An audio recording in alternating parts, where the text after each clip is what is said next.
Imagine an empire so brutal that mothers would kill their own children rather than let them fall into its hands.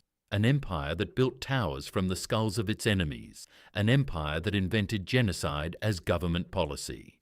This was Assyria, and for 300 years it was the most feared superpower on earth. But here's the crazy part. Within a single generation, this unstoppable war machine was so completely destroyed that for 2,000 years people thought it was just a myth. Now here's what's insane. The thing that made Assyria unstoppable is the exact same thing that guaranteed its destruction.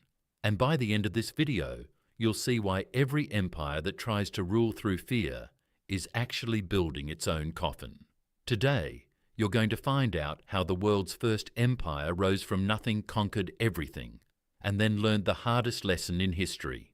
You can't terrorize people forever, because eventually they'll all team up to end you. This is the story of Assyria. Around 2000 BC, there was a small trading city in northern Iraq called Asher. Nothing special, just another merchant town moving goods between Babylon and Turkey. But Asher had something unique. Their city wasn't just named after their god. Asher was their god. The rock the city sat on was considered the physical body of the deity. This meant something insane. When Assyria went to war, they genuinely believed they were spreading divine order across a chaotic world. Any resistance wasn't just military opposition, it was blasphemy against God himself. This belief would turn them into monsters. For centuries, Asher bounced between different empires as a vassal state, getting pushed around by bigger powers. But around 1300 BC, a king named Ashur-uballit did something ballsy. He expelled foreign diplomats, rebuilt the city walls, and declared independence, knowing it could get him killed. And that's when the nightmare began. The Assyrians developed a new ideology. Their god Asher was the supreme deity, and their king was destined to rule all peoples. Expanding Assyrian borders wasn't conquest, it was a divine mission. From this moment forward, Assyria would never stop expanding until external enemies destroyed them completely. Remember that, because it's going to matter. So how did a small city-state dominate the entire Middle East? 3 words: ruthless military innovation. The Assyrians invented cavalry as we know it. Before them, nobody used horses effectively in battle. The Assyrians created both mounted archer units and heavy shock cavalry that would later inspire Persian cataphracts. They revolutionized siege warfare. While other armies would starve cities into submission for months or years, the Assyrians built battering rams, siege towers, and dug tunnels under walls. No fortress could stop them. They created the first professional standing army in history. Instead of seasonal militias of farmers, they recruited full-time soldiers, trained them constantly, and equipped them with standardized weapons at state expense. And here's the genius move. They built the world's first postal system and paved road network. This allowed them to move armies faster than anyone else and maintain iron control over distant conquered territories through constant communication. But innovation wasn't what made them unstoppable. The real secret was something far darker. And this is where the trap gets set. Around 850 BC, a king came to power who would define Assyrian warfare forever.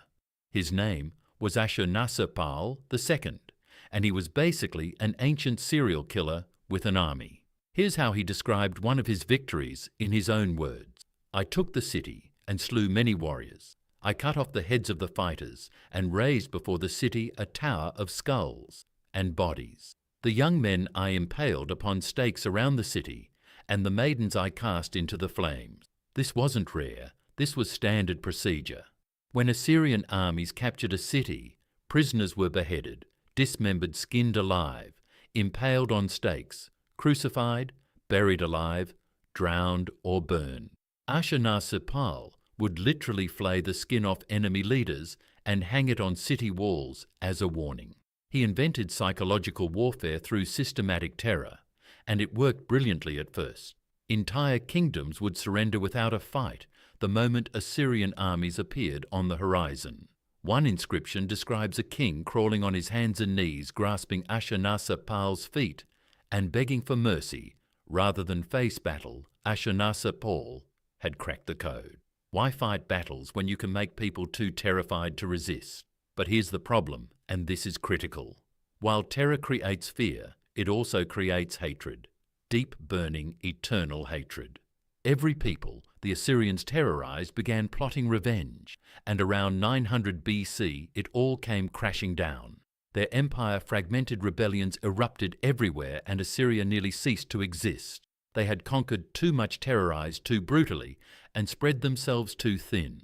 By 750 BC, the Assyrian Empire had shrunk to basically just the capital city. Most historians thought this was the end. They were dead wrong. Now here's where the story gets insane. Most empires that collapse like this collapsed. But in 745 BC, a general named Tiglath-Pileser III seized power through a military coup. And this guy was different. He looked at Assyria's first collapse and asked a genius question. What if we terrorize people so systematically that they can't even remember who they are? First, he created a truly professional army by recruiting poor peasants, giving them free equipment and training them year-round. Second, he reorganized the entire government, breaking large provinces into smaller ones to prevent rebellions. And here's the darkest part. He appointed eunuchs as governors. Why? Because eunuchs couldn't have children, so they could never establish rival dynasties. But Tiglath-Pileser's most brutal innovation was a policy called naku, which means uprooting. After conquering a region, the Assyrians would deport nearly the entire population to the opposite end of the empire. Then they'd bring in deportees from other conquered lands to replace them. This wasn't just conquest.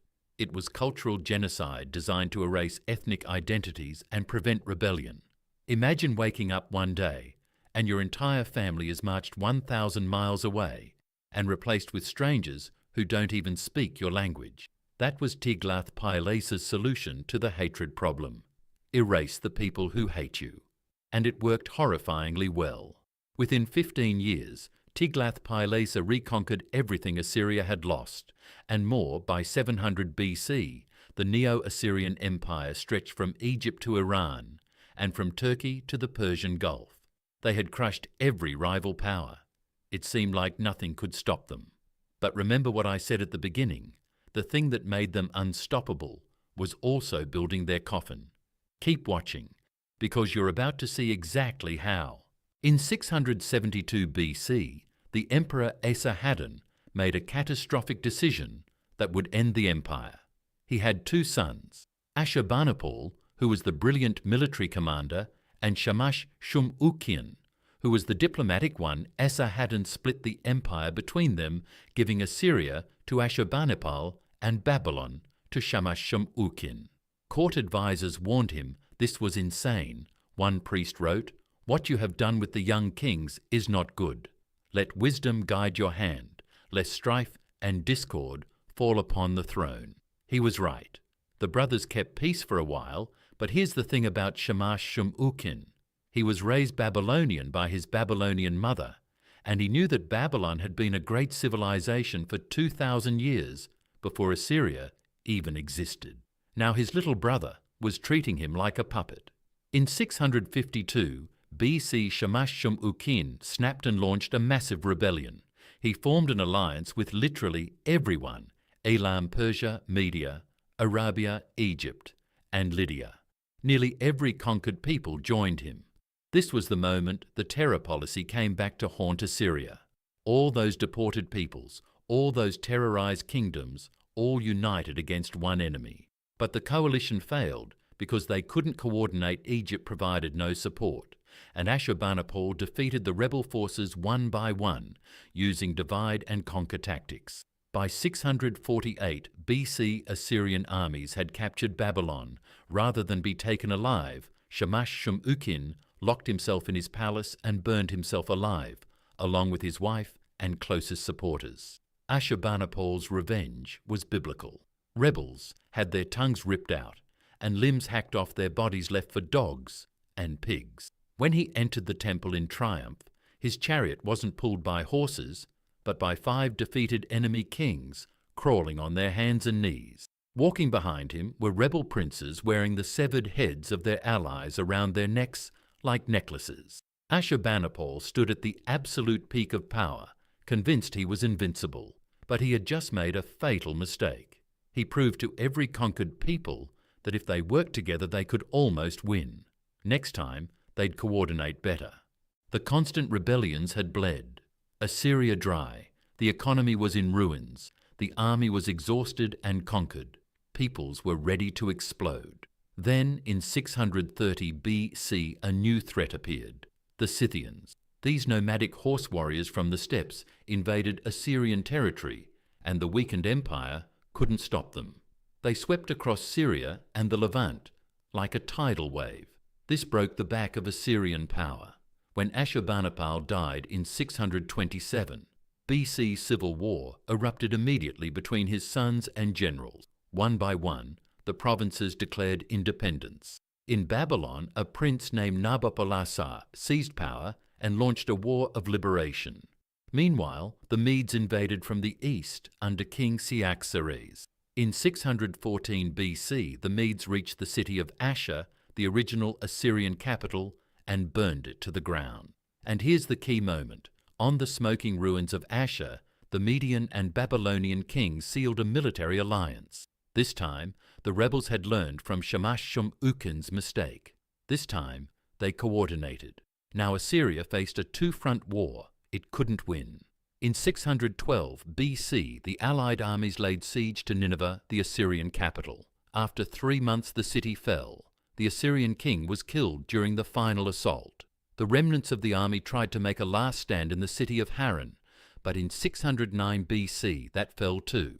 And just like that, after 300 years of unstoppable conquest, the Assyrian Empire was gone, not weakened, not reduced, but completely erased. The Babylonians and Medes destroyed every Assyrian city so thoroughly that within 2 generations people forgot Assyria had even existed. For 2,000 years it was considered a myth from the Bible until archaeologists in the 1800s excavated Nineveh and found the ruins. So here's the lesson, and it's more complicated than just bad guys got what they deserved. Assyria proved something terrifying. You can build an empire on terror and innovation. You can conquer the known world through brutality and tactical genius. Terror works brilliantly in the short term. But here's the trap. Every person you terrorize becomes a future enemy. Every population you deport starts planning revenge. Every kingdom you humiliate is waiting for you to show weakness. Ashurbanipal almost lost to a rebel coalition, and instead of realizing maybe we should change our approach, he doubled down on the terror. That's the real lesson. It's not that evil always loses. It's that empires built on fear eventually face everyone they brutalized at once. And when that moment comes, no amount of military power can save you. The Assyrians had the best army in the world, the most advanced technology, and centuries of experience. But they lost anyway, because they created more enemies than they could kill. The first empire in history became a cautionary tale. Dominate through fear, and you'll be erased through revenge. Not a single stone of Nineveh remained standing. The world's first superpower vanished so completely that it became a ghost story.